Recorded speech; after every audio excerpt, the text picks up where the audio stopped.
Hitting the Mark was a benchmarking report carried out by Mailer. We looked at 46 of the top UK retailers and studied the emails they sent us over a 3-month period. The emails we received were scored by experts from industry, HTML designers, creatives, and email marketing strategic consultants. We scored the emails we received against the best practice at the DMA and then tabulated the results. The key things we were looking for is to see if these emails were effective, and we were particularly looking at what we refer to as the 3Ds: it's data, delivery and design. The report really honed in on the design aspect because we feel there was a lack of creative in the industry. Design is particularly important for email marketers because if they want to maximise the return on their investment, they have to ensure that their emails stand out in an ever-crowding inbox. We need to ensure that the emails render correctly, i.e. they're coded properly. We need to ensure that the emails still have impact with images turned on and off. We have to make sure that our call to action is very obvious and we're driving people to a relevant website.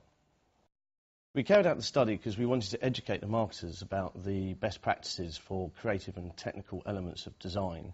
We felt that either the marketers didn't know of the issues involved, or the agencies that they were employing themselves weren't aware of the issues involved. So we really wanted to get these points across, make the issues more broadly aware, and really isolate the areas where people should be focusing on. We have 5 criteria to judge the emails. We started with the sign-up process and how we dealt with the email address.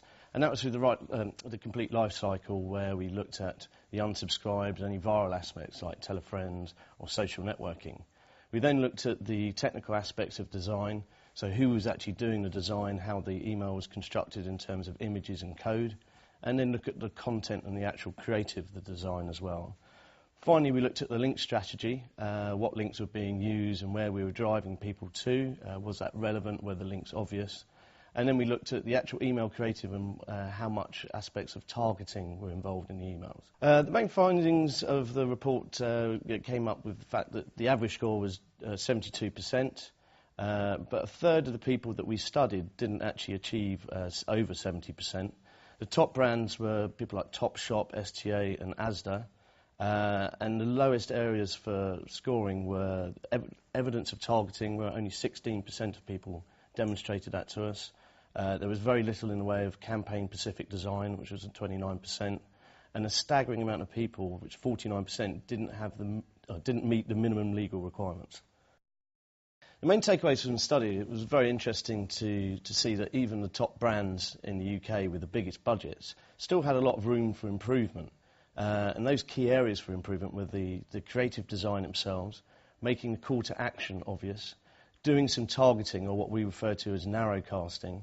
And the key ways to improve this is test, and test everything again.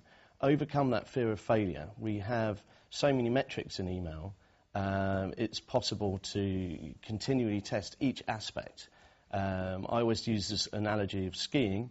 If I didn't fall over on the nursery slopes, I wouldn't get any better. So it's how you pick yourself up and carry on from the learnings you found. So the key things we would say from a marketer is make sure you're sending the right content to the right people at the right time. And to do that, consider what you need to be sent as a recipient in terms of any piece of marketing. You should know who this is from, what's in it for me, and what do I do next.